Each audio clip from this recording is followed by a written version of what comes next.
Football, where we discuss everything football. Fuck it, I was gonna call the thing everything football, blood. Man, I was being lazy, but you know what? Total football just sounds better. Big up for your questions. As I said, if you're not following me on Twitter, because I put the tweets out and you send the questions, and make sure you follow me at Rants and Bants on Twitter. And also smash the fucking like button. It's gonna be a good show, man. We got some good questions. And yeah, we want to get some good conversations going in the comment section. So let's get to it. At at laid back 1992, why did England's golden generation fail so badly? Good question, bro. In my opinion, there's loads of different. I think that tactically they didn't approach tournaments the right way. I think that a lot of the managers were too obsessed with picking star names instead of picking the right balanced team. Do you know what I mean? Trying to shoehorn too many players into one team that didn't fit. I think if you look at Lampard and Gerrard, for instance, Lampard played in a 3 for Chelsea. It always played in a 2 for England. How do you expect to get the same Frank for England when he's playing in a different system? Gerrard never played. Well, he never played his best seasons in a 2 in the middle for Liverpool. Champions League, I think 2004 when he won it, he played on the right hand side, and from what I remember, it was Alonso and Haman that played centrally. And then he had a season where he was quite prolific. He played with Fernando Torres and he had quite a free role, and he thrived in that as well. He wasn't able to play in either of those positions for England. England had man playing in a 2 with Frank Lampard. Didn't make no damn sense. So one of the two had to play more defensively. That was Gerrard most of the time. That took away from Gerrard's game. Gerrard's a box to box. He's not a holding midfielder. So that just didn't work. The easy thing would have been to play free and just play Michael Carrick. But boy, they just didn't do that. And then, man are picking Scott fucking Passion Parker over Michael Carrick. What kind of fucking bullshit is that? Like, there were just so many things that they could have done. Because for me, England have got... England had 4 brilliant centre-backs in Ledley King, John Terry, Rio Ferdinand, Sol Campbell. With Ashley Cole at left-back, probably one of the best left-backs of his era. And Gary Neville, steady Eddie, you know what you're going to fucking get, bruv. So with that defence, there was nothing to worry about. The midfield balance was what fucked us. We could have played a diamond, really, and Bex could have played inside right. Bex didn't have to play right because Bex plays like an inverted winger anyway. He comes inside.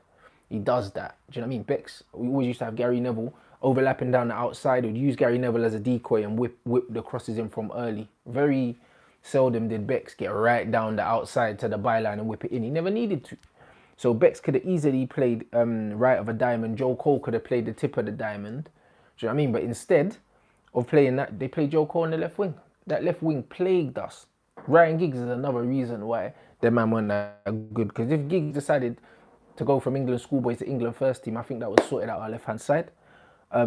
Choice of manager, Fabio Capello was not the guy. Do you know what I mean? Sven-Goran Eriksson was not the guy. Yeah, cool, if you're going to go foreign, go foreign. But you could get better than that, bro. Do you know what I'm saying? So I just think that loads of different decisions were just not good, man. They persisted with the whole 2 up front thing, 4-4-2, till they died. And 4-4-2 ultimately killed them, bruv. Apart from Michael Owen, what man had? Emil Heskey, Peter Crouch. Rooney didn't come until a bit later.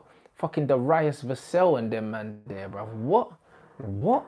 Them man never had a strike pairing that made me think, yeah, we must play 2 up front. It was bare dead guy. Even Darren Bent was thereabouts and that, bruv. It was all dead, fam. Like, Rooney could have played up front on his own. Like, do you know what I mean? In a 4-3-3. So could Michael Owen, to be completely honest, man, because their man could finish in the box, innit? Like, but it just wasn't. They just didn't do it, man. I just think that the shape, the tactics, they just weren't able to get the best out of these players. I think that it was more about, yeah, let's squeeze all these big names in and fuck the balance. Like, they'll work it out. But it's not about that. Balance will always beat a team of good individuals. Like, it always will, man. Like, football's a team game for a reason, isn't it? And you can't expect to get the club form internationally from players when you're playing them out of the position they play for their clubs. It's nonsensical.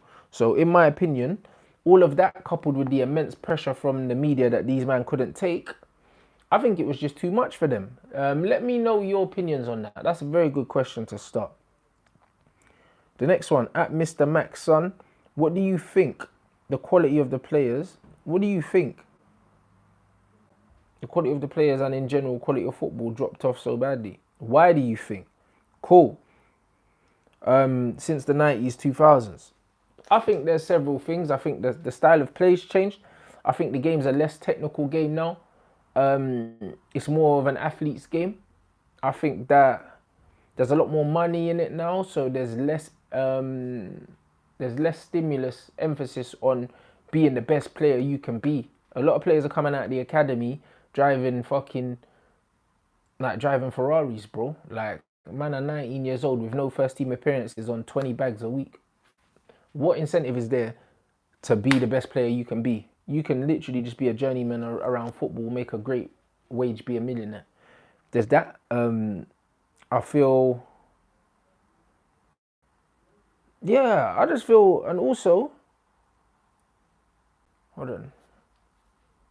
Yeah, so the money, and yeah, it's just less, and for that reason, it's less competitive. Like, for instance, Ballon d'Or used to change hands every single year, bro. And if it didn't, it was very, very rare. Now, apart from Messi and Ronaldo, like, if you take them two out of football, we don't know who the best players are, really. Like, who is the best player? There's no outstanding player.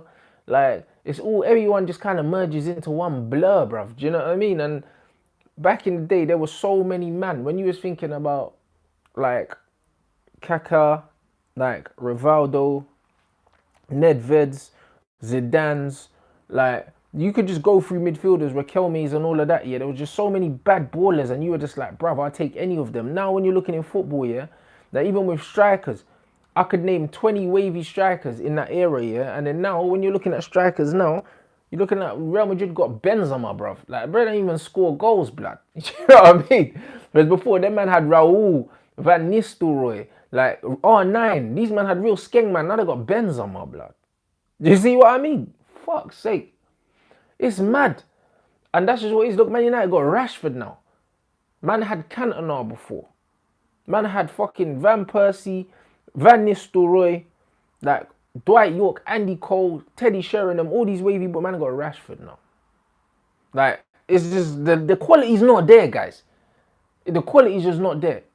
So, it's just a joke, bruv. Like, it's more of an athlete's game now. Like, even in the Premier League, we used to have more technical ballers, bruv. Like, even like Morton Gamps Pedersen, I mentioned him the other day, he was cold blood. 2-footed.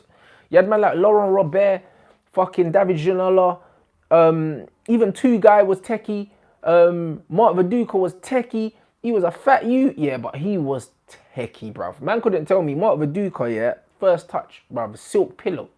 Killed it. Too many of these wavy ballers in the Prem. Franco Zola. Do you think Franco Zola, yeah, 5 foot nothing, is playing in the Prem now?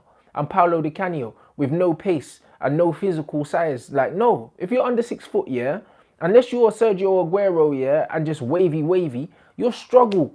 You'll struggle to get picked by these Premier League teams because everyone wants big, strong, physical, forward players now.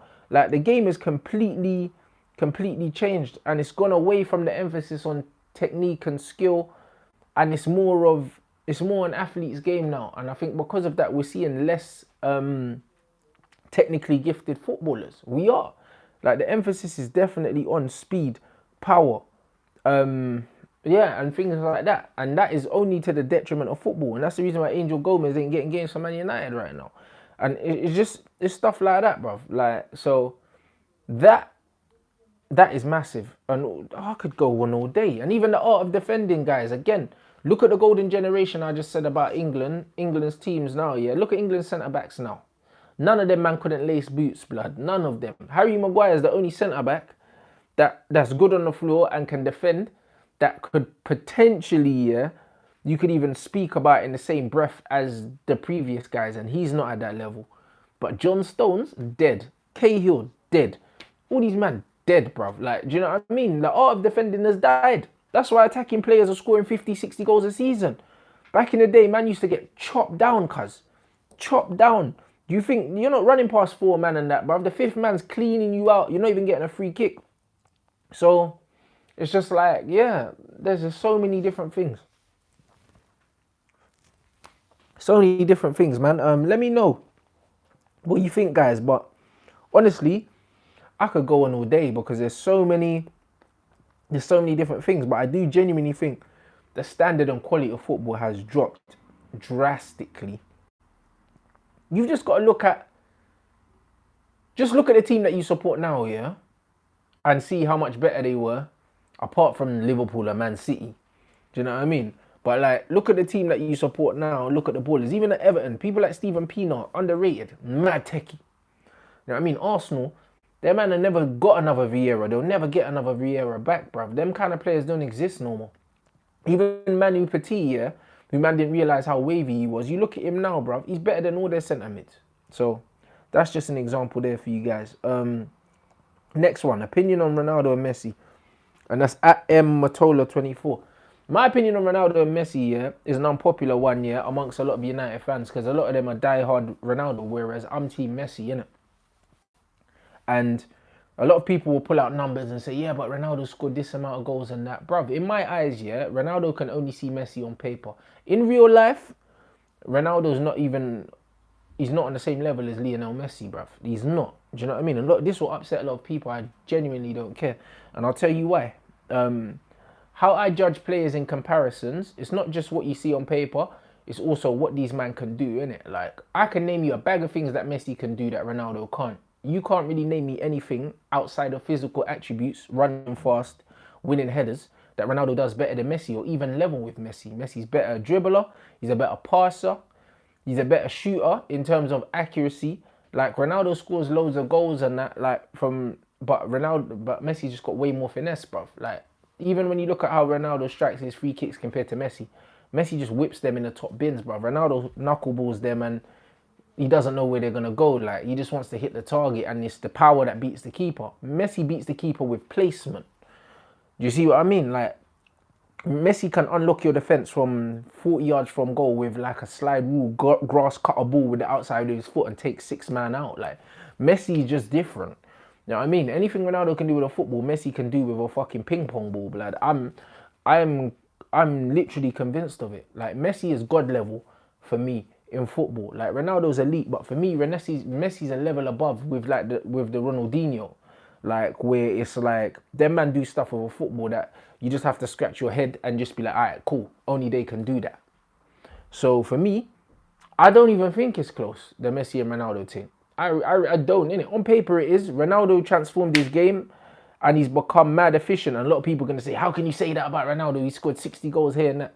The Ronaldo that played for Man United, that won the Ballon d'Or, that was beating players, making goals, scoring goals and that. We only saw that Ronaldo for like 3-4 years and then he transformed himself into an efficient goal-scoring machine, blood. And he was just moving like Raul and just banging goals. He literally played within the width of the 18-yard box and was just about scoring goals. His movement's impeccable. His in-game intelligence and knowing where to be is impeccable, bruv. And he shoots on sight. But his all-round game actually decreased when his goals went up. People that actually analyse football will understand that. Loads of people will be like, you're chatting shit. How can he been getting worse if he's scoring more goals?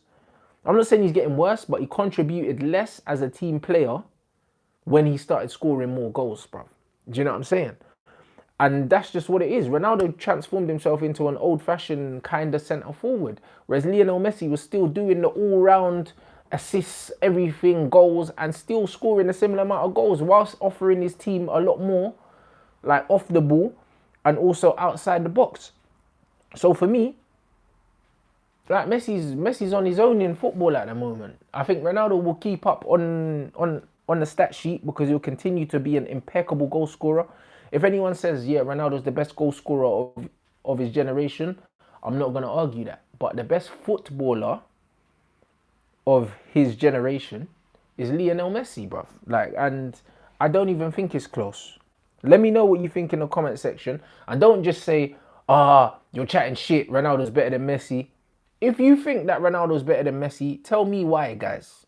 And it's the same. If you think Messi's better, say why. I've given you a reason why. I'm not going to say, fuck your opinion, Messi's just better, bruv. Like, that's not how you have football debates, guys. So, not everyone's going to agree on certain things, but if you've got a reason, then give a reasoning.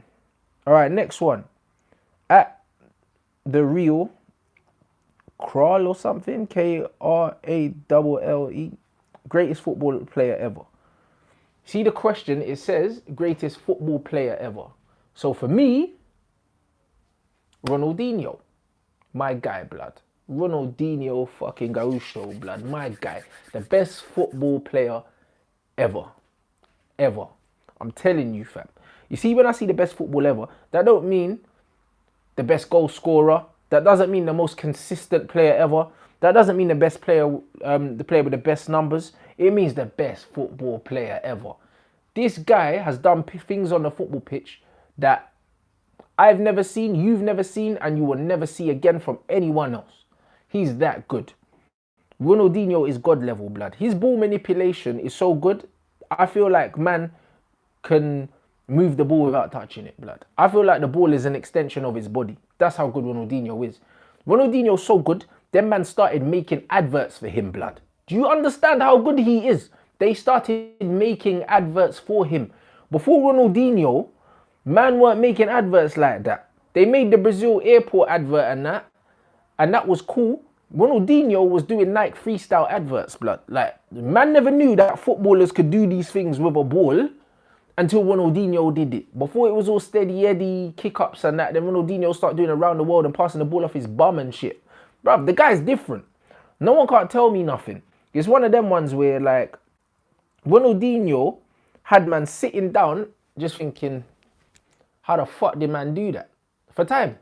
For time. I've never seen another footballer play and you're like, rah, this is fake. Like, he's doing this to real man. FIFA made FIFA Street because of Ronaldinho, blood. This guy changed football, you know. They started making video games because of shit he was doing on the pitch. No one else. Like, please understand how big an impact this guy has had on the game of football, blood. He's unreal. Unreal. Like, and people say, oh yeah, but he didn't do it for that long. Ronaldinho won the Champions League, the Ballon d'Or, the World Cup, the Super Cup, all of these things within a 3-year period. Man clocked football and said, I'm gone to get some pum-pum, blood. And I don't blame him. Because pum-pum's better than football, guys. It is, innit? As much as I love football, yeah, if football's on and there's pum-pum over there, blood, like, bruv, if you can't pause the football, you're going for the pum-pum, bruv. I'm sorry, innit? That's just how it is. So I really don't hold it against Ronaldinho for not having the longevity. But in terms of at the peak of his powers, this guy was fucking unplayable. Unplayable. Man turned up to Stamford Bridge and toe punted, man, blood. Like, do you understand? Like, you don't understand, guys. And I was watching Ronaldinho from Paris Saint-Germain. He was there. Pochettino was there. JJ Okocha was there. And Okocha, my guy, another bad boy baller. But Ronaldinho scored a goal. A counter-attacking goal for PSG. Them man were defending a corner and Ronaldinho ran the length of the pitch and then dinked the keeper, fam. Like, this is the kind of shit. Mad thing. Ronaldinho, greatest player ever. Let me know what you think in the comment section. If you don't agree, please let me know who it is and why. For me, the top 5 best players ever are Ronaldinho, Lionel Messi, R9, Zizou, and then you could say Ronaldo 5th for me. Like, Ronaldo 5th for me, if I was doing it in that order. And I just mean of that era. I don't know what age gap, gap is. Would I say that's 10 years between them? I think it might be a bit more than 10 years. We could say 20 years then. Because I'm not old enough to have watched Johan Cruyff and these men in the peak of their powers. When I was growing up, I was watching George Weah, Ruud Gullit and them, man. But I wasn't old enough to watch Cruyff. I just about got a bit of Van Basten, do you know what I mean? So I'm 30 in it. So I say in 20 years, while I could analyze football, understand what's going on, those are my top 5 players. All right. At footballistic, is Firmino the most important player for a team in the league compared to players like KDB, etc.? If so, why? Also, my boy Rory was saying, what's your thoughts on the Firmino agenda? He was saying, similar to hip-hop where Fabulous is mad underrated, I think that managers underrating Bobby Firmino. Bobby Firmino's my favourite player in the Premier League, apart from Paul Pogba. I think he's a beautiful footballer, bruv. It's just pure elegance. Like when he flicked the ball up against Arsenal the other day, that was some Ronaldinho shit. blood. Man, forget he's Brazilian, you know. He's hella saucy. Bobby Firmino, for me, yeah, is the reason why Liverpool's two attackers scored that many goals. And I was having this conversation with other people. The same reason why Benzema sacrifices himself at Real Madrid so other men get goals. Because football's changed and now we're playing with forwards inverting from out wide, the player in the middle doesn't have to be the scorer no more. The centre forward, the old-fashioned centre forward that scores all the goals, is kind of non-existent now. Now you need a fulcrum here. Now you need a wall to bounce off now. These are the guys that are actually facilitating the wide players. And that's why I use the example that Lacazette's better than Aubameyang, bruv. Even though Aubameyang scores more goals, yeah, if Arsenal dropped Aubameyang, yeah, or played Aubameyang on the left and played Lacazette in the middle, Aubameyang would score more goals than playing down the middle because Lacazette drops in and links the play. And even though Aubameyang can't dribble and all those things, he would still get on the end of loads of different things just because of his movement, because his movement's very good. But play breaks down when he's in the middle, and the players outside of him will score less when he's in the middle. So Aubameyang will still score goals in the middle, but the overall team output will be less with him in the middle and more with him out wide because of what Lacazette gives you in terms of work rate, pressing, and linking the play. The same can be said for Bobby Firmino. If you take a Bobby Firmino type player out of Liverpool that drops deep and facilitates the wide forwards coming in, and you put an out-and-out striker in there, like an Aubameyang, Salah and Mane automatically score less goals. Automatically, guys.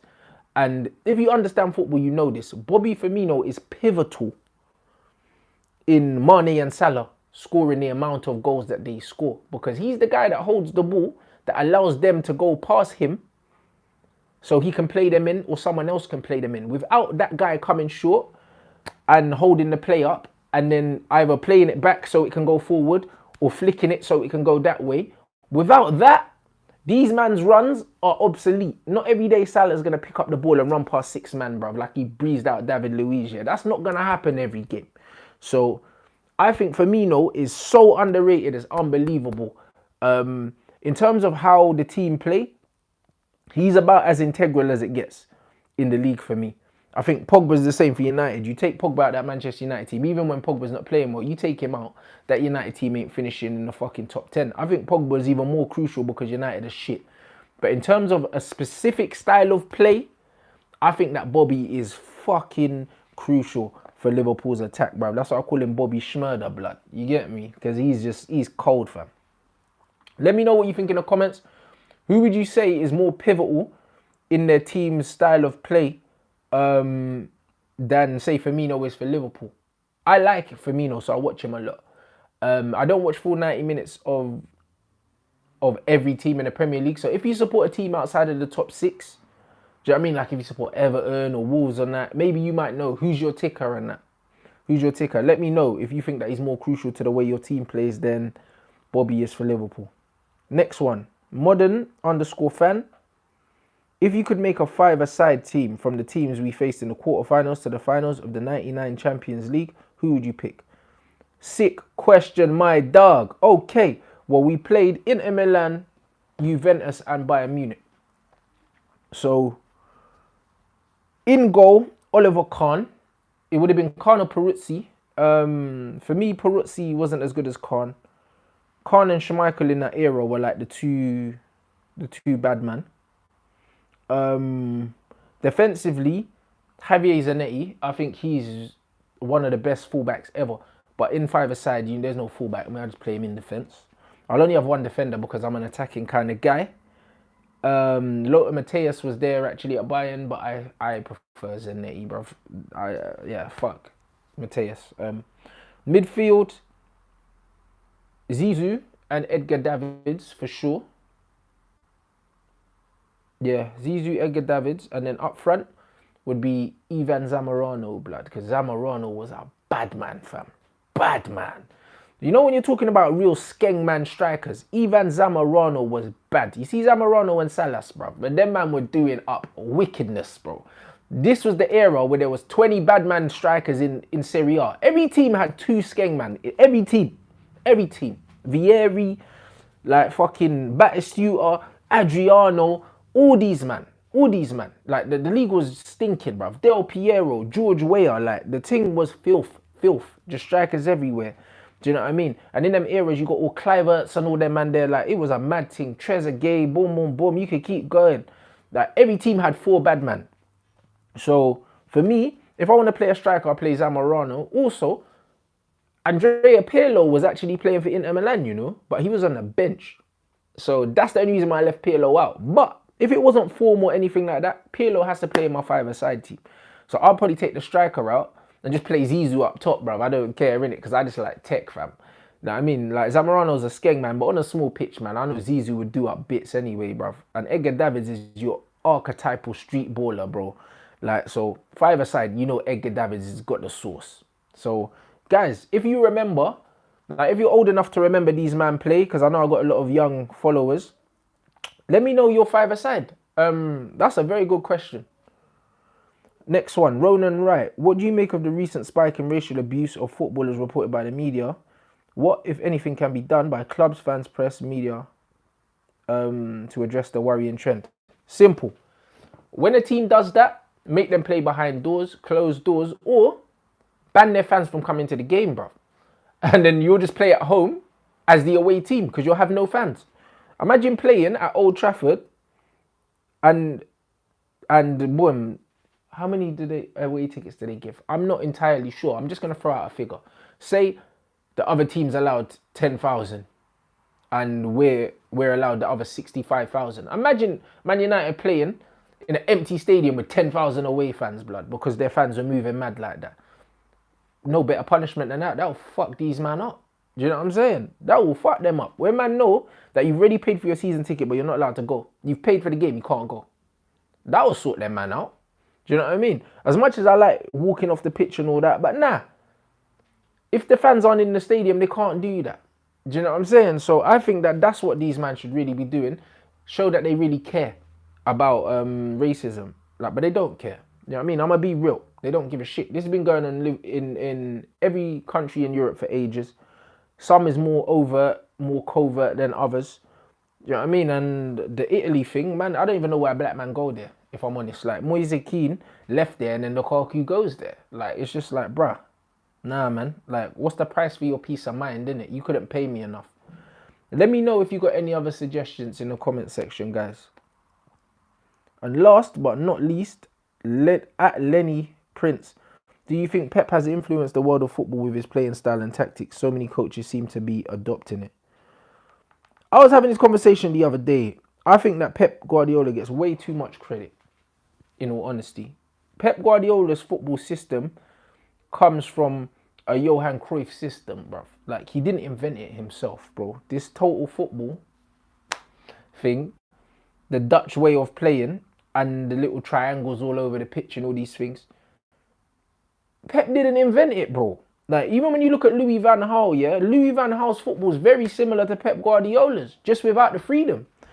Louis is just more rigid. Louis is like, for instance, if you take something exactly how it is and you don't add your own flavor, you just literally clone it. And then Pep's thing was, I'm going to take the same thing, but I'm just going to add a bit of sauce here and there. Do you know what I'm saying? Man's going to sweeten it up, give my attacking players a bit more freedom in the final third, whereas LVG didn't. He liked everything to be literally patterns, attacking patterns, defensive patterns. Everything was just so rigid. And because it was like that, it made players like Smalling and them man look good, because what it does is it takes away the thought process and the room for error, because you just know what you're meant to be doing. And that's good for shit players, but good players like to have freedom of expression. That's why I saw a thing where Thierry Henry said that Pep pulled him off one time because my man moved out of a specific position when he was meant to be doing something else because he weren't getting the ball, and he saw Eto'o and Messi having fun on the other side. Man wanted to go join him and he got pulled off. Like, do you know what I mean? It's just that Pep is rigid, but only up to a certain thing, whereas LVG is just like, bruv, like, you have to breathe on a certain beat. Everything has to be done on a certain beat. But their football is very similar up until the final third, guys. It's very similar. So, like, people going on like Pep's the only guy to be playing this kind of football. He's not. It's just that Pep's the only manager to do it at the elite level because he spent the most amount of money. He's been at the best clubs. So because of that, he's been able to have the best players in that system to really make the football look better. Do you know what I'm saying? Because when you look at teams like, even when I look at Southampton, I'm going to be 100% real with you, yeah? When we played Southampton, you can see the way they pressed, the way they did everything. These men are serious, bro. Like, their coaches are doing things. Leeds, Bielsa's got them playing a nice system.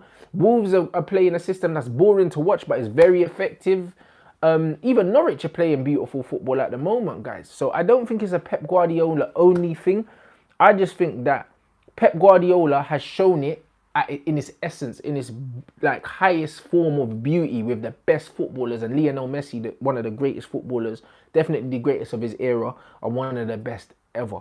So that's what I think. Let me know what you think in the comment section. I really enjoyed that, guys. Make sure you smash the like button if you haven't already. Share, subscribe. Make sure you keep an eye on Twitter to get your questions in for the next show. I'm going to do this show Monday, Wednesday, Friday, then Rants Red Talk in between. So that's what we're going to do. Then obviously you'll still have your match reactions as usual. When there's games in midweek, you'll still get your match reaction as well. Like I said, I want to get more content out for you. So that's what I'm going to do. I appreciate the love. I appreciate the questions. I really fucking enjoyed this, man. I'm going to get my football hat on outside of United, man. So keep it all coming in. Make sure you get your comments in. And yeah, guys, be nice in the comment section. Interact. And yeah, I'll catch you in a bit.